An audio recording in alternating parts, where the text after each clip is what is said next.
Hey guys, நான் உங்கள் யாத்ரா. நம்ம இன்றைக்கி என்ன வீடியோ பார்க்க போகிறோன்றதுக்கு முன்னாடி please like my video, subscribe my channel and பக்கத்தில் இருக்க பெல்லை கிளிக் பண்ணிட்டு இந்த வீடியோ கண்டினியூ பண்ணலாமா? நம்ம எல்லாருக்கும் தெரிஞ்ச சச்சின் டெண்டுல்கர் எவ்வளோ ஃபேமஸான கிரிக்கெட்டர், எவ்வளோ செஞ்சுரிஸ் அடிச்சிருக்காரு, எவ்வளோ சிக்ஸு. சச்சின்னாலே நமக்கு அப்படி ஒரு இம்ப்ரெஷன் இருக்கும்ல. ஆனால் இதுக்கு எல்லாத்துக்கும் முன்னாடி சச்சின் ஸ்டார்டிங் ஸ்டேஜில் ஒன்று இருந்தது, யாருமே பார்க்காத ஒரு லைஃப். அந்த லைஃப் பற்றி நம்ம இன்றைக்கி தெரிஞ்சுக்கலாமா? என்னவா இருக்கும்? எவ்வளோ கஷ்டப்பட்டார், எவ்வளோ இதானார், இப்போது இவ்வளோ சக்ஸஸ் பண்ணியிருக்காரு, அவ்வளோ மெடல்ஸ், அவ்வளோ இது வாங்குகிற அளவுக்கு சக்ஸஸ் ஆகிருக்கார்ல. இதுக்கெலாம் ஏதாவது ரீசன் இருக்கும்ல.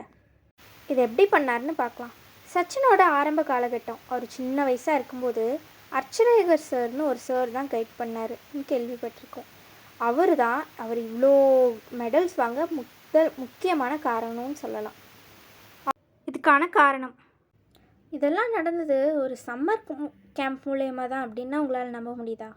ஆமாங்க, சச்சினோட அண்ணா அஜித் தான் அர்ச்சரேகர் சார்கிட்ட கூட்டிகிட்டு போனாங்களாமா சச்சின் அப்போ சின்ன பையன். அப்போது அர்ச்சரேகர் சார் பேட்டிங் பண்ண கொடுக்கும்போது சச்சினுக்கு அவ்வளோ பயம், அவ்வளோ நடுக்கத்தில் பேட்டிங் அவரால் சரியாகவே பண்ண முடியல. அப்போது அஜித் தான், சார் அவனுக்கு இன்னொரு சான்ஸ் கொடுங்க, அவன் கண்டிப்பாக இந்த தடவை நல்லா பண்ணுவான், ஆனால் இந்த தடவை தூரத்துலேருந்து நீங்கள் பாருங்கள் அப்படின்னு சொல்லும்போது சாரும் அக்செப்ட் பண்ணிவிட்டு அவரை தூரத்துலேருந்து நம்ம சச்சினோட பேட்டிங் ஸ்கில்ஸை பார்த்துருக்காரு. தென் சச்சினை நம்ம அர்ச்சரேகர் சாரோட சம்மர் கேம்ப்லேயும் சேர்ந்தாச்சு. அவ்வளோ இது பண்ணுறப்போ இந்த சம்மர் கேம்ப் ஃபுல்லாகவே அவர் நல்லா பண்ணுறதை பார்த்துட்டு தென் அர்ச்சரேகர் சார் சச்சினோட அப்பாவை கூப்பிட்டு, சச்சின் இப்போ அவன் படிச்சுட்ருக்க ஸ்கூலில் ஒரு நல்ல பேட்டிங் ஸ்கில்ஸ் கண்டிப்பாக அந்த ஸ்கூலில் கிடையாது, ஆனால் நான் கோச்சாக இருக்கக்கூடிய சதர்ஷம் வித்யா மந்திரில் சேருங்கன்னு சொன்னாங்களாமா. அப்படி அவரோட ஸ்கூல் சேஞ்ச் ஆச்சு. சச்சினும் நல்லா பண்ணார், பேட்டிங்ஸ் எல்லாமே நல்லாச்சு. அவரோட கிரிக்கெட் ஜேர்னியே ரொம்ப ரொம்ப கஷ்டமாக இருந்துச்சு. அவரோட ஒரு பஸ்ஸில் கூட ட்ராவல் பண்ண முடியல. ஏன்னா நம்மளுக்கு தெரியும் மும்பை பஸ்ஸஸ் எவ்வளோ டிராஃபிக்காக, எவ்வளோ பாப்புலேஷன் ஜாஸ்தியாக இருக்கனால எவ்வளோ ரஷ்ஷாக இருக்கணும். சில நேரங்களில் கண்டக்டர் கூட அவரோட கிட் பேக் அவர் கஷ்டப்பட்டு வச்சுட்டு 2 பேரை ஆக்குப்பை பண்ணுறதுனால kit bag extra charges pay பண்ணுங்க அப்படின்னு கண்டக்டர் கூட சொல்லும்போது அவர்கிட்ட பணம் இல்லை. இப்படி இருந்த ஒருத்தர் தான் இவ்வளோ நம்ம பார்க்குற இவ்வளோ சக்ஸஸ் அடைஞ்சிருக்காரு. இதுக்கு முன்னாடி நம்ம அர்ச்சரேகர் சார் அவருக்கு ஒரு கிஃப்ட் மாதிரி கூடன்னு சொல்லலாம். ஏன்னா அவர் ஒரு சேலஞ்சஸ் கண்டக்ட் பண்ணுவார். எப்போவுமே லாஸ்ட் 15 மினிட்ஸில் அந்த ஸ்டம்பில் 1 ரூபி காயின், அதாவது 90s டைமில் 1 ரூபி காயினை வச்சுட்டு, இதை யாராலையும் நீ அவுட் பண்ண முடியாமல் நீ ஃபோக்கஸ் பண்ண அப்படின்னா உனக்கு இந்த 1 ரூபி காயின் உனக்கு தான் அப்படின்னு சொல்லி ஸ்டார்ட் ஆன ஜேர்னி தான் இது எல்லாமே, which is a reward for Sachin. So maximum of the majority டைமில் சச்சின் அந்த 1 ரூபி காயினை எடுத்துருவார். அதுக்கப்புறமா அவரோட க்ளவுஸஸ், அவரோட பேட்ஸ் இதெல்லாமோட சிவாஜி பார்க்கில் 2 சர்க்கியூட்ஸ் கம்ப்ளீட்டாக ரன் பண்ணதுக்கப்புறம் தான் அவரால் நெக்ஸ்ட்டு போக முடியும். நெக்ஸ்ட்டு அவரோட வீட்டுக்கு போகணும் அப்படின்றது தான் ரூல். இப்படி இருக்க கட்டத்தில் ஒரு நாள் சச்சின் பக்கத்து கிரவுண்டில் மேட்ச் நடந்துட்டு இருந்துச்சாமா. அப்போ போய் பார்த்தப்போ என்னடா அது சச்சின் காணும் அப்படின்னு சாரு அந்த மேட்ச் ஸ்டேடியம்குள்ளே போய் சச்சினை கண்டுபிடிச்சி வந்தப்போ சச்சினை பயங்கரமான ஒரு திட்டினாராமா. என்னென்னா, எப்படி அடுத்தவங்களோட மேட்ச்சை பார்க்குறதுக்கு இல்லை சச்சின், உன்னோட டைம், உன்னோட மேட்ச்சை அடுத்தவங்கள பார்க்க வைக்கணும், அதுதான் உன்னோட இது அப்படின்னு சச்சினை பார்த்து சொல்லியிருக்காரு. நீ அதுக்காக எப்போவுமே உழைச்சிக்கிட்டே இருக்கணும், உன்னை கிரவுண்டில் உன்னோட ப்ராக்டிஸ் எப்போவுமே இருந்துக்கிட்டே இருக்கணும். அண்ட் இதனால தான் அவரால் இந்தியன் ஸ்டேடியம்குள்ளேயும் இன்டர்நேஷ்னல்லையும் பெஸ்ட்டாக பார்ட்டிசிபேட் பண்ண முடிஞ்சிருக்கலாம். To start the first basic things on doing the right way. So நம்ம எப்போவுமே ஆகட்டும், சச்சினுமே அதுதான் பண்ணார். அவருக்கு பர்ஃபெக்ஷனிசமில் எதுவும் இது பண்ணல. அவரோட டைமை வேஸ்ட் பண்ணாமல் அவர் கரெக்டாக எங்கே ப்ராக்டிஸ் கொடுக்கணுமோ, எங்கே அவரோட எஃபர்ட்ஸ் கொடுக்கணுமோ அங்கே கொடுத்தாரு. ஸோ இதுக்கான காரணம் என்னென்னா அவரோட அர்ச்சரேகர் சார் இருக்கார்ல, அவர் எவ்வளோ ஒரு பெஸ்ட்டு கோச்சிங் கொடுத்துருந்தாருன்னா என்ன கோச்சிங்ன்றது நமக்கு வெறும் இந்த டைம் இப்படி பண்ணணும், பேட்டிங் இப்படி இருக்கணும் அப்படின்றது கிடையாது. How the contestant will be, அவர் எப்படி எஃபோர்ட் எடுக்கிறாரு, எப்படி இது பண்ணுறாரு அப்படின்னு பார்க்குறது எல்லாமே இதுதான். ஸோ நம்மளோட லைஃப்லேயும் அப்படி தான். நம்ம தான் நமக்கு கோச். அடுத்தவங்க மேபி இருக்கலாம், உங்களுக்கு டீச்சர்ஸ் இருக்கலாம், உங்களுக்கு எல்லாமே இருக்கலாம். ஆனால் அர்ச்சரேகர் சார் மாதிரி நம்மளுக்கு இங்கே யாரும் கிடையாதுன்னு நம்ம ஃபீல் பண்ணக்கூடாது. நம்ம தான் நமக்கு கோச். எஸ். ஸோ நம்ம தான் எப்படி பண்ணணும், என்ன பண்ணணும், நம்ம ஒரு நாளைக்கு how you have to plan our days.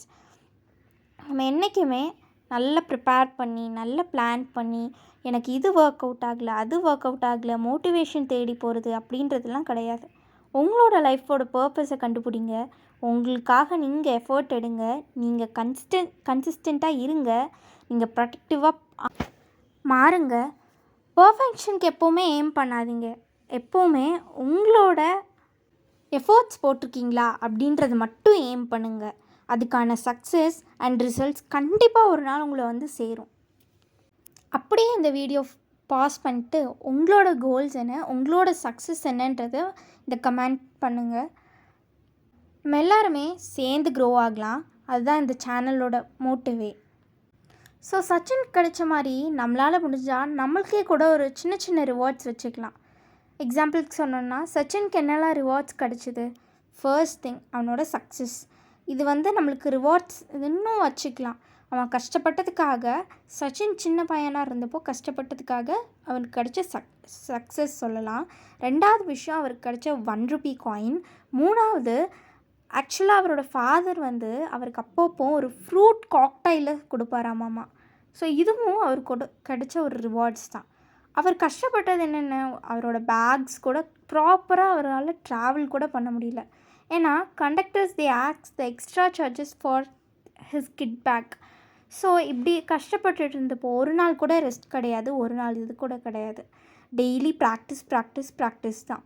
காலையில் அவர் வந்தாருன்னா கிரவுண்டுக்கு நைட் வரைக்கும் ப்ராக்டிஸ் பண்ணிக்கிட்டே தான் இருக்கிறாரு.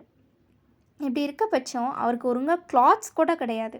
அவர் ஒரே கிளாத்ஸை திருப்பி வாஷ் பண்ணி அது எவ்வளோ ஒரு மோசமாக இருந்தாலும் சரி அதே கிளாத்ஸை தான் யூஸ் பண்ண வேண்டிய நிலமை. ஸோ இப்படி இருக்கச்ச நம்மளும் என்ன பண்ணணும்னா நம்மளோட சக்ஸஸ்க்காக நம்மளோட ஃபெயிலியர்ஸ் ஆகட்டும், நம்மளோட ஸ்ட்ரகிள்ஸ் ஆகட்டும், இது எல்லாமே ஒரு விதத்தில் பார்க்கும்போது நம்மளுக்கு ஒரு கிஃப்ட்டுன்னு தான் சொல்லுவேன். நம்ம அந்த ஜேர்னியை என்ஜாய் பண்ணணும், நம்மளுக்கான சக்ஸஸ் கிடைக்கிறது அளவுக்கு. ஸோ சச்சினுக்கு எவ்வளோ கிரிக்கெட் பிடிச்சிருந்தா இவ்வளோ கஷ்டத்துலேயும் ஒரு ப்ராக்டிஸ்க்கு வந்திருப்பார். இவ்வளோ கஷ்டப்பட்டு இந்த அளவுக்கு ஒரு ரேஞ்சில் நின்றுருப்பார். ஸோ நம்மளும் நம்மளோட ஜேர்னியை கஷ்டத்தை மட்டும் பார்க்காமச்ச இவ்வளோ கஷ்டமாக இருக்கே, ஐயோ இவ்வளோ இதாக இருக்கே அப்படின்னு பார்க்காம அதுக்கான ரிசல்ட்ஸ் என்னவா இருக்கும் அப்படின்றத எய்ம் பண்ணி எப்போவுமே உழைச்சிக்கிட்டே இருந்தோன்னா கண்டிப்பாக நம்மளுக்கு கிடைக்க வேண்டியதை விட கிரேட்டாக ஒரு விஷயம் நம்மளுக்கு கிடைக்கும்.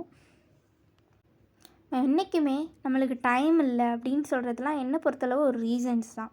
நம்மளோட டைமை நம்ம தான் ஐடென்டிஃபை பண்ணணும். ஏன்னா நமக்கு நம்ம தான் கோச் இல்லையா? ஸோ எப்போவுமே இது காரணம் அது காரணம்னு சொல்லாமல் உங்களுக்காக நீங்கள் உழைங்க. நான் கஷ்டப்படுறேனே, யாருமே என்னை பார்க்க மாட்டேங்கிறாங்களே அப்படின்னு நினைக்காம யாருக்காக கஷ்டப்படுறீங்க, எல்லாமே நீங்கள் சுற்றி பார்த்தீங்கன்னா உங்களுக்காக தான். உங்களுக்காக நீங்களே உழைக்காமல் இருந்தால், நீங்களே ஒரு சின்ன சின்ன கஷ்டத்தை படாமல் இருந்தால் வேறு யார் பட போகிறா சொல்லுங்கள் பார்ப்போம். அண்ட் இதை சச்சினே ஒரு வாய்ஸ் நோட்டில் ஒரு இன்டர்வியூவில் சொல்லியிருப்பார். கேட்குறீங்களா என்னென்னு? கேளுங்க. I believe that if you are confident of your ability, if you are confident of your preparations, some people call it fearless, some people call it confidence, and I feel I'm confident of whatever I do. I fail sometimes, I succeed sometimes, so that's fair enough. It's a package deal. It comes with that package, failures and success. So I would put it differently. கேட்டிங்களா? அதுக்கப்புறமா அவரோட கோச்சை பார்த்து அவர் நிறைய விஷயத்த share பண்ணியிருக்காரு, நிறைய விஷயத்த கற்றுக்கிட்டாரு. அதுக்கப்புறமா அவரோட சார் டெத் ஆனதுக்கப்புறமா அவரோட மரியாதை பூர்வமான செயலை செஞ்சார். எப்படி? அவரோட நேரத்தை அவர் சார் சொன்ன மாதிரியே டெடிக்கேட்டடாக ஒர்க் பண்ணார். நம்மளும் நம்ம படிக்கிறதுக்காக இருந்தால் டெடிக்கேட்டடாக ஒர்க் பண்ணணும். சோர்ந்து போக காலம் வரலாம், எவ்வளோ சோர்ந்து போகலாம், எவ்வளோ இன்னைக்கு முடியவே இல்லையே, எனக்கு அவ்வளோ கஷ்டமாக இருக்குது அப்படின்னு நம்ம எவ்வளோ வேணால் ஃபீல் பண்ணலாம். ஆனால் நம்ம எந்திரிக்கணும்.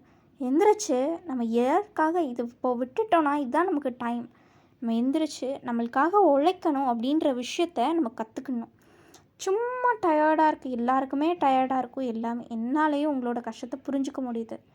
ஆனால் நம்ம கஷ்டமோட கஷ்டம் இப்போ உழைச்சாதான் உண்டு. இல்லைன்னா சச்சின் மாதிரி அந்த காலத்தில் ஒரு எக்ஸ்ட்ரா டிக்கெட்டுக்கு பஸ் சார்ஜ் கொடுக்க முடியாமல் தான் நம்ம அப்படியே இருக்கிற மாதிரி இருக்கணும். நம்ம இப்போ எந்த ரேஞ்சில் இருக்கோமோ அதை விட கீழே கூட போகலாம். ஸோ உழைக்க கற்றுக்கோங்க.